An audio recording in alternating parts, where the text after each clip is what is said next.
Bonjour, je suis le docteur Guillaume Lamiraud, cardiologue à l'Institut du thorax au CHU de Nantes et vice-président du club des jeunes hypertensiologues.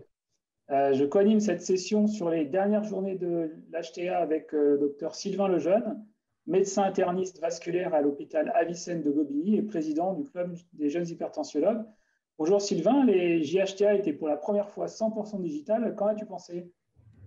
Bonjour Guillaume et bonjour à tous. Oui, j'ai trouvé que les journées d'hypertension artérielle avaient à faire face à un gros challenge cette année qui était un petit peu au dernier moment de passer sur une version digitale et je pense que le pari a été largement relevé. Avec Guillaume, on va essayer de vous présenter des sessions qui nous ont paru particulièrement intéressantes au sein de ce partenariat avec Medscape qui continue et avec qui on est vraiment ravis de continuer à travailler. Guillaume, notamment, il y a eu des actualités sur les thérapeutiques. Est-ce que tu as relevé des éléments qui te paraissaient particulièrement intéressants à ce niveau? Oui, tout à fait. Je souhaiterais d'abord dire quelques mots sur une communication de Dominique Guérotte, néphrologue à Rouen, sur la survenue des hyponatrémies sous diurétiques, et en particulier les diurétiques thiazidiques qui sont fréquentes, qui concernent tous les diurétiques thiazidiques et apparentés. Donc, il faut savoir y penser devant toute hyponatrémie chez un hypertendu sous-thiazidique. Alors, Dominique a présenté des données récentes de la recherche qui montrent que ces hyponatrémies sous-thiazidiques, d'une part, relèvent d'un mécanisme très spécifique à cette classe de médicaments, et donc, par exemple, un mécanisme très différent du mécanisme d'hyponatrémie sous diurétique de Lens, mais sont surtout associés à une susceptibilité individuelle, et les études ont montré que cette susceptibilité était favorisée par des polymorphismes génétiques. Donc, le message essentiel associé à ces résultats, c'est que du fait de ces susceptibilités individuelles, il ne faut pas réadministrer les thiazidiques après une première hyponatrémie sous thiazidique, puisqu'il y a un haut risque de récidive. Une deuxième intervention qui m'a intéressé, c'est en fait plusieurs interventions sur les inhibiteurs des SGLT2 ou glyphosine.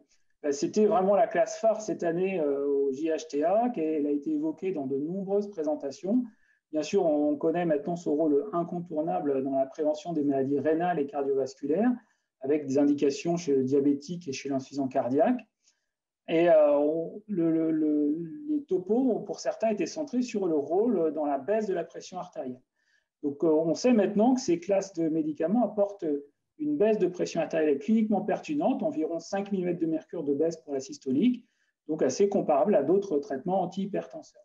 Cette baisse est stable au cours du temps sur la pression périphérique et centrale, et elle semble meilleure en cas de macroalbuminurie.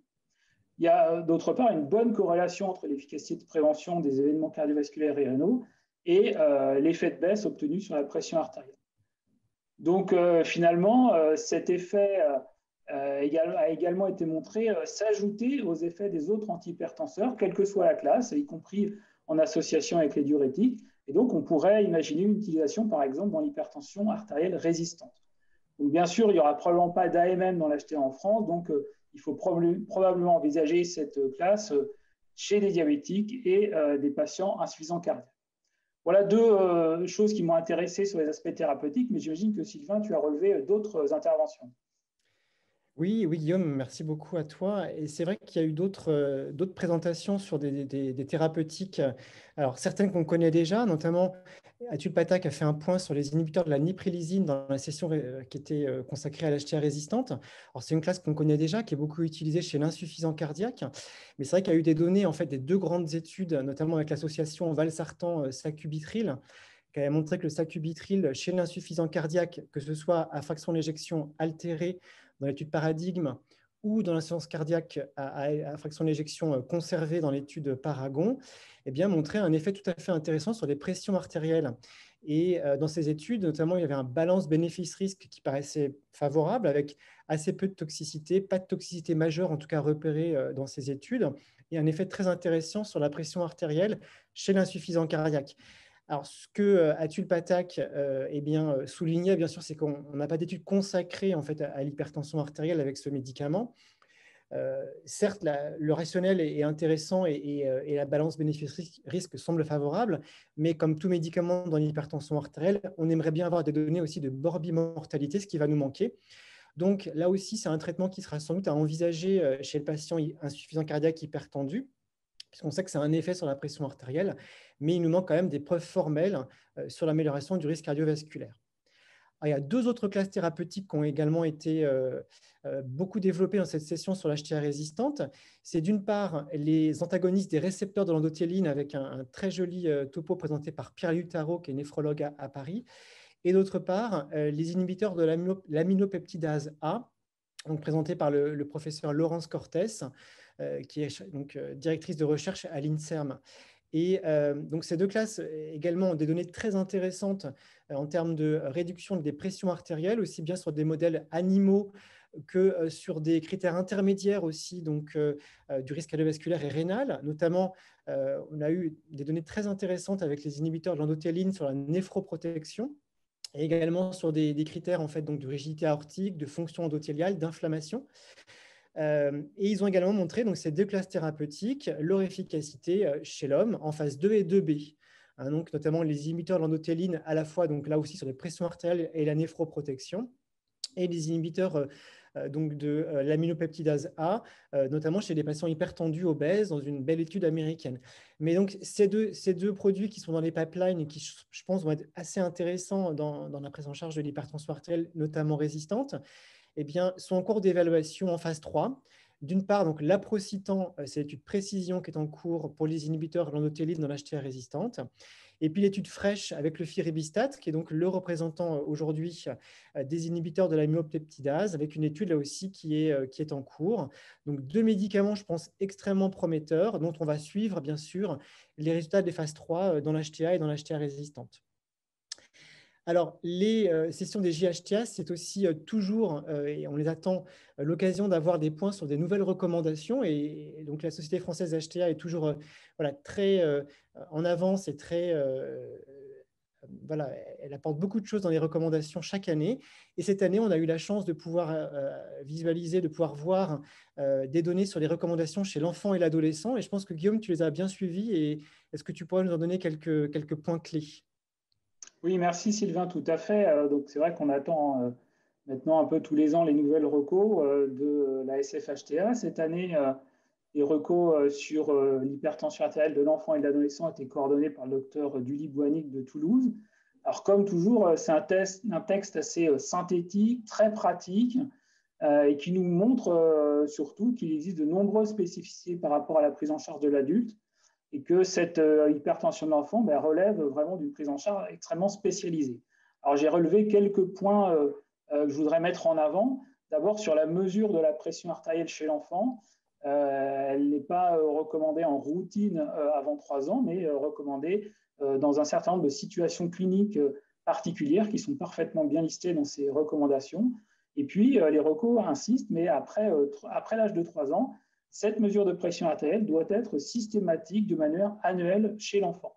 Donc la mesure utilise une technique manuelle et non oscillométrique parce qu'elle surestime les valeurs, et elle doit être réalisée au bras droit puisqu'il est préservé en cas de coarctation aortique. Les valeurs normales, eh bien, pour estimer si une valeur est normale chez l'enfant, il faut utiliser des ABAC qui vont tenir compte de l'âge, de la taille, du sexe, et ces ABAC sont fournis dans les recommandations de la SFHTA, donc vous pouvez les regarder directement. Pour faire un diagnostic finalement d'hypertension artérielle, eh bien, on se base sur les valeurs mesurées en comparaison à ces ABAC, et on considère que, eh bien, il faut des valeurs supérieures au 95e percentile de la population équivalente, âge, taille et sexe comparables, pour faire le diagnostic d'hypertension artérielle. Donc, la confirmation du diagnostic est basée donc sur ces valeurs et puis sur l'utilisation de mesures répétées en consultation. Donc, on n'est pas dans la situation de l'adulte où on n'utilisera pas ici la MAPA parce qu'elle ne peut pas être réalisée sur des enfants de taille de moins de 1,20 m, et on n'utilisera pas non plus en première intention l'automesure tensionnelle qu'on va réserver chez l'enfant uniquement au suivi des jeunes patients hypertendus. Troisième point que je voudrais évoquer, c'est le bilan. Le bilan est systématique chez tout enfant hypertendu. C'est vraiment le point central. Et il faut s'acharner à rechercher une cause d'hypertension secondaire chez ces patients. Alors bien sûr, on sait que maintenant, chez l'adolescent, l'impact du surpoids, les troubles alimentaires vont faire découvrir de plus en plus d'hypertension essentielle à cet âge. Mais il faut quand même continuer, et alors encore plus chez l'enfant de moins de 6 ans, à rechercher par tous les moyens une hypertension secondaire. Les causes qu'on va retrouver, dans 2 tiers des cas, ce sont des causes rénales, rénovasculaires ou cardiaques. Alors, la prise en charge après ce diagnostic et ce bilan va relever clairement d'une expertise en hypertension pédiatrique dans la très grande majorité des cas. Donc, il ne faut vraiment pas hésiter à adresser ces jeunes patients à des collègues spécialisés, néphropédiatres, cardiopédiatres, endocrinopédiatres. Le bilan complémentaire systématique est basé sur, d'une part, la recherche d'anomalies ioniques et rénales, ionogramme, créatinine et DFG calculés avec une formule spécifique, ainsi que la recherche de protéinurie et un sédiment urinaire. Et puis, au moindre doute, il faut aussi savoir rechercher un syndrome métabolique avec une glycémie à jeun, un bilan lipidique et un bilan hépatique. En plus de ce bilan initial, il faut absolument adresser ces jeunes patients au cardiopédiatre pour un ECG et une échographie afin de rechercher une hypertrophie ventriculaire gauche et une coartation, et également au néphropédiatre qui réalisera une écho rénale plus un Doppler. Cinquième point, c'est l'aspect thérapeutique. Et bien sûr, la thérapeutique dans ce contexte est surtout basée sur un bon diagnostic étiologique avec une prise en charge adaptée au diagnostic. Et on rappelle tout de même qu'il existe des règles hygiéniques et qu'elles sont applicables également aux jeunes hypertendus. Et puis, sur l'aspect thérapeutique, les classes médicamenteuses de première intention dans ce contexte sont les inhibiteurs classiques à longue durée d'action et les bloqueurs du système rénine-angiotensin. Globalement, on va éviter les diurétiques parce que chez les enfants, on ne retrouve pas vraiment d'HTA qui sont volodépendantes. La cible thérapeutique est encore une fois adaptée aux ABAC. En gros, on se fixe une cible inférieure au 75e percentile des ABAC ou voire c'est inférieur au 50e percentile pour des formes avec une atteinte rénale sévère. Et je voudrais terminer par un petit point sur la contraception chez les jeunes adolescentes avec deux messages assez clair. D'une part, chez une jeune patiente sous contraception œstroprogestative, si on démasque, on découvre une hypertension artérielle, d'abord, bien sûr, on arrête ce traitement, et puis on va remplacer par une contraception microprogestative, et on va surtout réaliser de manière systématique un bilan d'hypertension artérielle secondaire. Deuxième point, si on a une adolescente hypertendue et qu'on est amené à discuter la contraception, bien sûr, on ne proposera pas de contraception œstroprogestative, mais on pourra utiliser une contraception microprogestative ou éventuellement un dispositif intra-utérin au cuivre après un avis gynécologique favorable. Voilà pour ces recos, Sylvain, qui étaient très complètes, bien faites et qui sont bien sûr disponibles en ligne sur le site de la SFHTA en téléchargement. Et j'invite tout le monde à aller les lire, c'est vraiment extrêmement intéressant. Je te repasse la parole pour une session que tu as bien identifiée sur le dépistage de l'ischémie silencieuse. Oui, merci beaucoup Guillaume, c'était très clair.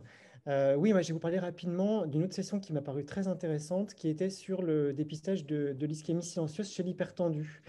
C'était une session, j'ai trouvé, de mise au point qui recadrait bien en fait, les choses. Tout d'abord, il y a eu une présentation sur l'épidémiologie du risque coronaire donc par Jacques Blaché. Et ensuite, il y a eu en fait toute une présentation des modalités et de l'intérêt du dépistage de l'ischémie silencieuse chez le patient hypertendu. Et c'est donc Dr Théo Pézel de Lariboisière, qui est cardiologue à Lariboisière, qui nous l'a présenté. Que j'essaie de vous résumer rapidement. Donc d'abord, Dr Pézel, il rappelle en fait qu'il faut d'abord bien restituer les choses et que donc 15 à 25% des patients hypertendus peuvent avoir une ischémie silencieuse. Donc c'est quand même important de savoir la dépister lorsque c'est nécessaire. Donc du coup, d'abord, il nous a rappelé les indications du dépistage. C'est bien sûr pas pour tout patient hypertendu. Et là-dessus, il y a une série de recommandations de l'ESC et de l'AHA-ACC récentes qui a un petit peu recadré les choses. Aujourd'hui, le dépistage de l'ischémie silencieuse peut être recommandé chez les patients d'abord. Alors, sans mettre l'ischémie silencieuse, bien sûr, chez les patients qui sont symptomatiques. Là, ce n'est plus de l'ischémie silencieuse, mais c'est sûr qu'un patient hypertendu qui a des symptômes d'angor, qu'ils soient typiques ou atypiques, on va lui proposer un dépistage de l'ischémie. Chez les patients asymptomatiques, eh bien, on pourra la proposer lorsque l'électrocardiogramme recommandé dépiste les troubles de la polarisation qui peuvent évoquer une ischémie. Lorsque le patient a d'autres localisations athéromateuses périphériques, carotidiennes, artériopathie obétérante des membres inférieurs notamment. Lorsqu'on a une consultation pour une reprise d'activité physique chez un patient de plus de 35 ans et qui a au moins un deuxième facteur de risque cardiovasculaire que l'hypertension. Et puis chez un patient chez qui on estime que le risque cardiovasculaire est élevé. Et vous savez, aujourd'hui, on le propose lorsqu'on a au moins 2 facteurs de risque cardiovasculaire importants, parmi dyslipidémie, tabagisme, hypertension, antécédent cardiovasculaire familial, micro-macroalbuminurie, obésité abdominale, un âge élevé à plus de 55 ans et une sédentarité. Donc, chez ces patients, une fois qu'on a identifié chez qui eh bien, on peut proposer ce dépistage, il faut se rappeler qu'on a 3 grands moyens en fait, de dépistage de l'ischémie silencieuse. Premier moyen, c'est d'essayer d'analyser la plaque coronaire, d'essayer d'avoir une imagerie de la plaque coronaire. Deuxième moyen, c'est les tests d'ischémie inductible. Et troisième moyen, c'est de faire une échographie cardiaque, notamment pour se dépister un infarctus silencieux. Alors, l'imagerie de la plaque coronaire, donc là, on a eu beaucoup de temps passé sur l'explication de l'intérêt du coroscanner. Vous savez que le coroscanner, ou plutôt le scanner, avant de parler du coroscanner, la recherche du score calcique pardon, sur le scanner thoracique. Donc, c'est des scanners évidemment intéressants parce qu'ils sont à très low dose, donc extrêmement peu, voire pas irradiants. Donc, c'est vraiment des examens intéressants. Le dépistage du score calcique, ils ont un bon rapport bénéfice-risque. Et le gros intérêt du score calcique sur le scanner thoracique, c'est vraiment de restratifier le risque cardiovasculaire d'un patient chez qui on aura un petit peu de mal à évaluer finalement le risque coronaire. En effet, ce score calcique coronaire, il faut savoir que lorsqu'il est égal à 0 ou 1, on a 0% de mortalité à 10 ans. Donc déjà, voilà, on est sur un patient chez qui on est extrêmement rassuré. Alors que s'il est supérieur à 1000, on est à 37% de risque de mortalité cardiovasculaire à 10 ans. Donc là, on va bien dans son intérêt, c'est vraiment d'évaluer le risque d'un patient chez qui on aurait un petit peu de mal à préciser le risque coronaire. Donc bien sûr, on ne va pas le faire chez un patient que l'on sait déjà à très haut risque. On ne le fera pas chez un patient coronarien en prévention secondaire et on ne le fera pas chez un patient symptomatique. Par contre, ça serait intéressant pour le dépistage d'un patient qui serait à risque cardiovasculaire élevé, mais pas très élevé. Et finalement, son intérêt aussi, c'est surtout dans la prise en charge thérapeutique, puisque chez un patient chez qui on va dépister un risque coronarien beaucoup plus élevé, on va essayer encore plus d'optimiser les facteurs de risque, d'encore plus dépister une éventuelle localisation secondaire. Et puis, ça sera vraiment l'indication des statines, puisqu'on sait qu'un risque, un score calcique supérieur à 100, eh bien, dans les recommandations aujourd'hui, conduit à la prescription de statine. Alors, deuxième moyen de visualiser la plaque coronaire, bien sûr, c'est ce que je disais tout à l'heure, c'est le coroscanner. Et là, son intérêt, c'est surtout dans sa valeur prédictive négative, puisque si un coroscanner ne dépiste pas de sténose coronaire, eh bien, on a une valeur prédictive négative d'ischémie coronaire à 97%. Donc, c'est vraiment son gros intérêt. Donc, premier moyen de dépistage, l'imagerie de la plaque coronaire. Deuxième moyen, c'est le dépistage de l'ischémie par un test d'ischémie inductible. Donc là, on rappelle que ces tests dépistent en fait une diminution de la réserve coronaire qui ne serait pas détectée finalement lorsqu'on ne fait pas une épreuve d'ischémie. Il y a une sténose coronaire qui ne parler qu'à l'effort, c'est un petit peu l'idée. Donc là, vous connaissez les différents modes possibles. Alors là, le docteur Petzel, il a vraiment insisté sur le fait que l'épreuve d'effort aujourd'hui, dans toute cette gamme d'examens, est beaucoup moins intéressante que les autres au niveau donc, de la prédiction du risque coronaire. Donc, il a vraiment insisté sur 3 examens intéressants, c'est la scintigraphie myocardique, l'échographie de stress et l'IRM de stress. C'est un grand spécialiste de l'IRM de stress, donc il nous en a beaucoup parlé. Il a aussi expliqué que, et on le sait que c'est un examen qui n'est pas forcément très facile d'accès. Donc finalement, il a réinsisté sur l'importance de changer de test si on a eu une épreuve, enfin un de ces tests qui n'est pas concluant. Il a rappelé que finalement, dans 10 à 25% des cas, l'un de ces 3 tests n'est pas concluant. Et dans ces cas-là, il ne faut pas s'arrêter là, parce qu'il y a une étude très jolie qui a montré que les tests non concluants chez les patients chez qui on réalise ces tests, eh bien, c'est des patients qui ont un moins bon pronostic que les patients chez qui on a eu une épreuve concluante.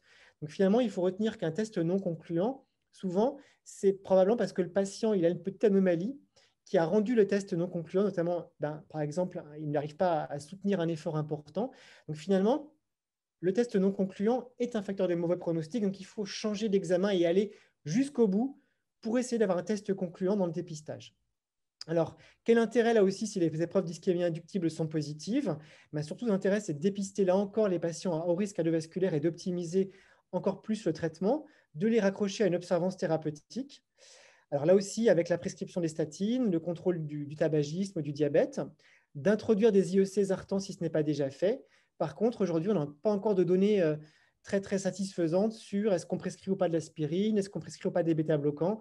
C'est encore compliqué de pouvoir répondre à cette question encore aujourd'hui.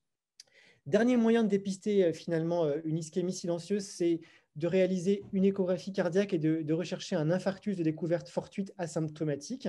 Et il a rappelé finalement que des études encore publiées récemment ont montré à quel point ces patients chez qui on dépistait un infarctus fortuit avaient un mauvais pronostic cardiovasculaire. Donc, c'est là aussi un moyen de réévaluer le pronostic cardiovasculaire de ces patients.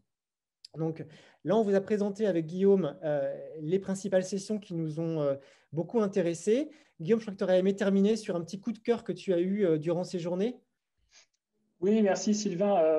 Pour finir, je voudrais juste un petit message, un petit coup de cœur sur l'e-santé. C'est un domaine qui est en très fort développement actuellement dans le contexte épidémique, mais qui a été depuis longtemps développé dans l'hypertension artérielle. Et on a eu une session extrêmement intéressante modérée par Xavier Girard et Marie-Lucie Lopez-Sublet.